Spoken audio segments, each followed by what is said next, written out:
ang leader na di nagbenta ng prinsipyo. Si Mayor Rodrigo Valerio ay ipinanganak noong Pebrero 6, 1973 sa mismong bayan ng San Gerardo sa Nueva Vizcaya. Anak na magsasaka, lumaki siya sa hirap pero lumaki rin siyang may matibay na paniniwala na hindi dapat maging normal ang katiwalian at pang-aabuso. Sa edad na 34, nagsimula siya bilang konsehal. Sa edad na 40, naging vice mayor at noong 2016, sa edad na 43, nahalal siyang mayor. Sa kanyang termino, nagsimula ang crackdown laban sa illegal logging sa Bundok Lantap, isang lugar na matagal nang pinagkukunan ng kabuhayan ng mga sindikatong may kontak sa malalaking negosyante. Marami ang humanga, ngunit marami ring galit. May mga negosyanteng nawalan ng milyong-milyong kita. May mga politikong nawalan ng cut. At may mga sindikatong unti-unting nasasakal. Hindi nila nagustuhan ang mayor na hindi marunong tumanggap ng lagay. Ang tanong, hanggang saan sila handang lumaban para manahimik ang isang matapat na leader? Oktubre 12, 2020. Alas 10 ng gabi nang umalis si Mayor Valerio mula sa munisipyo matapos ang emergency meeting kasama ang mga barangay captain. Tinalakay nila ang muling usbong ng illegal logging operation sa Bundok Lantap. Nalaman nila na may bagong batch ng troso na ilalabas kinabukasan. 1 truck, 2 truck, 3. Alam ng mayor na malalaking tao ang nasa likod nito. Pagod na siya, gutom, ngunit determinado. Tumanggi siyang magpa-escort, isang desisyong ilang beses nang pinayuhan na niyang iwasan. Habang tinatahak ang madilim na bahagi ng Sitio La Esperanza Road, 2 motor na walang plaka ang sumulpot mula sa likuran. Nakaitim, naka-helmet, walang kahit anong pagkakakilanlan. Naramdaman ng mayor na may kakaiba. Mabilis siyang bumilis, ngunit mas mabilis ang 2 motor. At doon sumunod ang putok. 3 sunod-sunod na bala. Diretso sa windshield. Diretso sa kanya. Ang SUV ay nawalan ng kontrol. Bumangga sa isang pader. Tumigil, tahimik. 10:21 p.m. Idineklarang dead on arrival si Mayor Rodrigo Valerio sa San Gerardo District Hospital. At sa isang iglap, isang buong bayan ang nabalot ng takot at galit. Kinabukasan, Oktubre 13, 2020, nagising ang San Gerardo sa balitang animoy paghampas ng bagyo. Sa harap ng munisipyo, nagsimula ang pagbuhos ng mga tao. May mga bitbit na kandila, mga bulaklak, mga placard na humihingi ng katarungan. Ang asawa ng mayor na si Eileen Valerio, 45 anyos, ay halos di makapagsalita sa bigat na nararamdaman. Sa harap ng kamera, binigkas niya. Hindi dapat mamatay ang isang mabuting tao ng ganito. Hindi kami titigil, hindi kami tatahimik. Hindi lamang pamilya ang naghahanap ng hustisya, ang buong bayan nag-aalab. Ilang oras ang insidente, tinawag ang Police Regional Office 2, PRO2 upang pangunahan ng investigasyon. Dito makikilala ang batang investigador na si Inspektor Lara Silvestre, 29 anyos. Graduate ng Criminology, top 5 sa board exam, at may reputasyong hindi nabibili. Siya ang iniligay sa harap ng kaso. Hindi dahil bata, kundi dahil mahusay. At ang unang tanong niya, hindi simpleng riding in tandem ang ganitong klase. Sino ang nag-utos? Habang lumalalim ang investigasyon, lumutang ang 3 pangunahing grupo na may motibo. Una, illegal logging syndicate.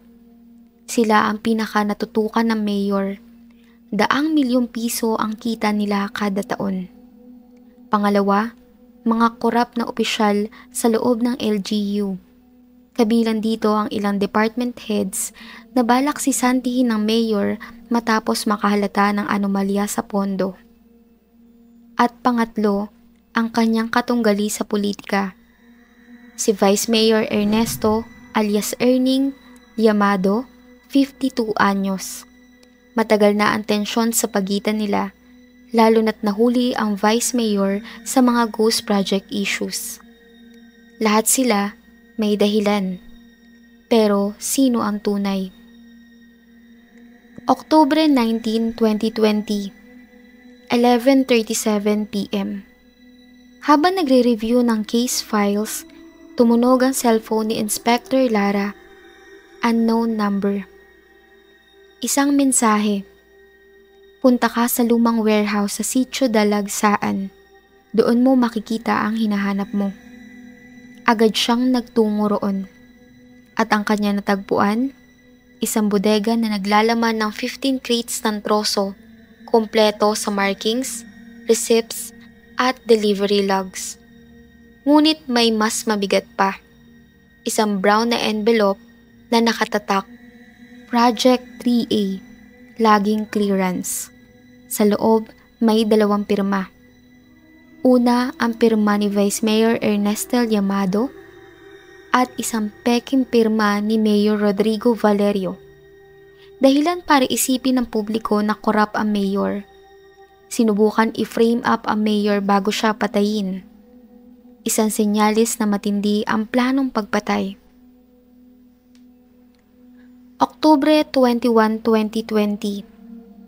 Isang lalaki ang nagpakita sa himpilan, nanginginig, umiiyak. Siya si Marco Esteban, 38 anyos, dating tauhan ng illegal logging group. At ang kanyang sinabi, nag-iba ang takbo ng investigasyon.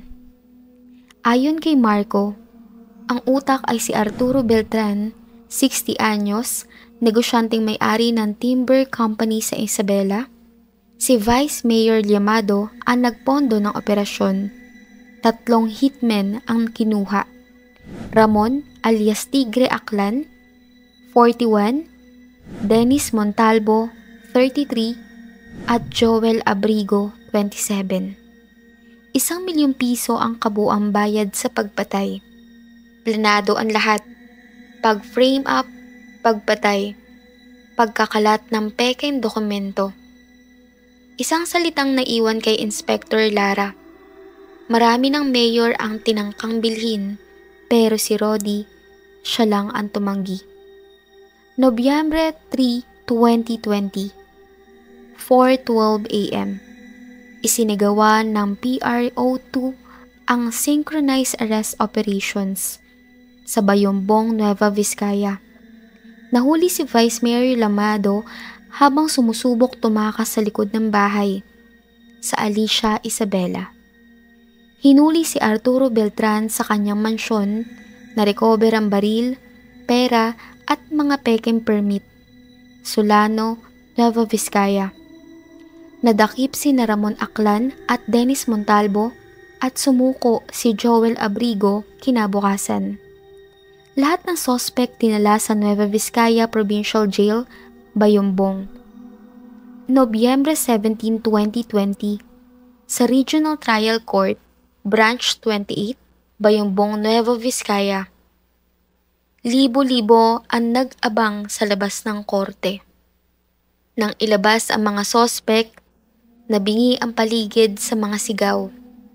Hustisya, bitayan, ipaglaban ang bayan. Pinangunahan ni Judge Amelia Robles, 54 anyos, ang hearing. Iniharap ni Inspector Lara ang lahat ng ebidensya, CCTV footage, ballistic results, testimony ni Marco Esteban, warehouse documents, forensic test sa peke ng pirma, cellphone exchanges ni Beltran at hitmen, logbooks mula sa bundok, GPS tracking ng mga motor. Ang depensa, walang mabigat na sagot. Sa huli, nagdesisyon ng hukom. May sapat at matibay na dahilan upang sampahan ng kasong murder ang mga akusado at mananatili sila sa Nueva Vizcaya Provincial Jail habang nagpapatuloy ang paglilitis. Habang patuloy ang investigasyon, lumabas ang pinakamalaking katotohanan. 3 buwan bago patayin ng mayor, tinanggihan niya ang 10 milyong pisong alok ni Beltran kapalit ng laging permit. Pinalagan niya ang sindikato. Sinalubong niya ang banta. Tinanggihan niya ang lagay. At iyon ang naging hatol sa kanya. Sa dokumentong natagpuan sa laptop ni Beltran, may nakasulat, "Kung hindi siya papayag, alisin natin siya bago matapos ang taon." At iyon nga ang nangyari. Disyembre 15, 2021, 1 taon at 2 buwan matapos ang pagpatay, inilabas ang final na hatol. Arturo Beltran, reclusion perpetua or life imprisonment. Ernesto Llamado, reclusion perpetua. Tigre Aklan, 40 years. Montalvo, 40 years. At Abrigo, 35 years dahil sa plea bargain. Inilipat sila sa New Bilibid Prison, Muntinlupa City, kung saan sila pagsisilbihan ng kanilang sentensya. Sa San Gerardo, nagpatuloy ang buhay, ngunit hindi ang katahimikan. Ang mga residente ay nagtatag ng grupong Rodi Lives, Protect San Gerardo Movement. Ipinagpatuloy nila ang laban ng mayor, pagtigil sa illegal logging, pagprotekta sa kabundukan at pagtuwid sa katiwalian. At sa mismong lugar kung saan ibinaril ang mayor, nagtayo sila ng monumento. Hindi namin kalilimutan ang dugong inialay mo para sa bayan. Sa huling araw ng 2021, nagtipo na buong bayan sa plaza.